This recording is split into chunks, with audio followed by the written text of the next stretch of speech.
ఎట్టకేలకు జనాభా లెక్కలు చేసేందుకు కేంద్రం సిద్ధమైనట్లు తెలుస్తోంది. 2021 ఏడాదిలోనే కావాల్సిన జనగణన కరోనా మహమ్మారి వల్ల వాయిదా పడుతూ వచ్చాయి. సెప్టెంబర్ నెల నుంచి జనాభా లెక్కలను ప్రారంభించాలని కేంద్రం కసరత్తు చేస్తున్నట్లు అధికార వర్గాల ద్వారా తెలుస్తోంది. 2026 మార్చి నాటికి 15 సంవత్సరాల డేటాను విడుదల చేయాలని లక్ష్యంగా కేంద్రం పెట్టుకున్నట్లు తెలుస్తోంది.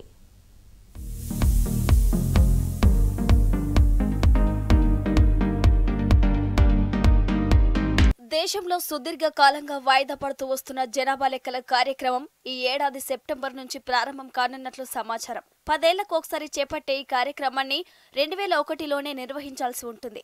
అయితే అప్పుడు కోవిడ్ వ్యాప్తి దృష్ట్యా వాయిదా పడింది. అప్పటి నుంచి పలు కారణాలతో జనగణన వాయిదా పడుతూ వస్తోంది. తాజాగా వచ్చే నెల నుంచి దీన్ని చేపట్టనున్నట్లు ప్రభుత్వ వర్గాలు వెల్లడించాయి. సెప్టెంబర్లో ప్రారంభమైతే కొత్త సర్వే పూర్తి కావడానికి దాదాపు 18 నెలలు పట్టే అవకాశం ఉన్నట్లు పేర్కొన్నాయి. ప్రధాని కార్యాలయం నుంచి తుది ఆమోదం రావాల్సి ఉందని వెల్లడించాయి. జనగణనను చేపట్టే కేంద్ర హోంశాఖ, కేంద్ర గణాంకాల శాఖలు కాల పరిమితిని నిర్ణయించాయని 2026 మార్చి నాటికి 15 సంవత్సరాల డేటాను విడుదల చేయాలని లక్ష్యంగా పెట్టుకున్నట్లు ఆ అధికారులు తెలిపారు. అయితే దీనిపై కేంద్ర హోంమంత్రిత్వ శాఖ, గణాంకాల శాఖ నుంచి ఎటువంటి ధృవీకరణ రాలేదు. జనగణన జాతీయ జనాభా నమోదు ప్రక్రియ కోసం ఈసారి బడ్జెట్లో కేంద్ర ఆర్థిక శాఖ మంత్రి నిర్మలా సీతారామన్ 1309.46 కోట్లను కేటాయించారు. 3 ఏళ్ల క్రితం నాటి కేటాయింపులతో పోలిస్తే ఈ మొత్తం తక్కువే.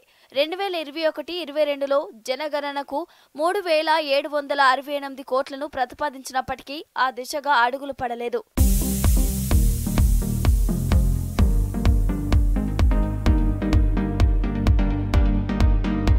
ఇక జనగణన ఆలస్యంపై పలువురు నిపుణులు విమర్శలు గుప్పిస్తున్నారు. ఇతర గణాంక సర్వేల నాణ్యతపై ఇది ప్రభావం చూపిస్తుందని అంటున్నారు. ప్రస్తుతం చాలా వాటికి 2011 జనాభా లెక్కలనే ప్రాతిపదికగా తీసుకుంటున్నారు. గత ఏడాది ఐక్యరాజ్య సమితి విడుదల చేసిన నివేదిక ప్రకారం జనాభా విషయంలో చైనాను భారత్ అధిగమించి ప్రపంచంలోనే అత్యధిక జనాభా కలిగిన దేశంగా అవతరించింది. 1950లో ఐక్యరాజ్య సమితి జనాభా సమాచారాన్ని వెల్లడించడం మొదలుపెట్టిన తర్వాత ప్రపంచ జనాభా జాబితాలో భారత్ తొలిసారిగా ప్రథమ స్థానంలో నిలిచింది.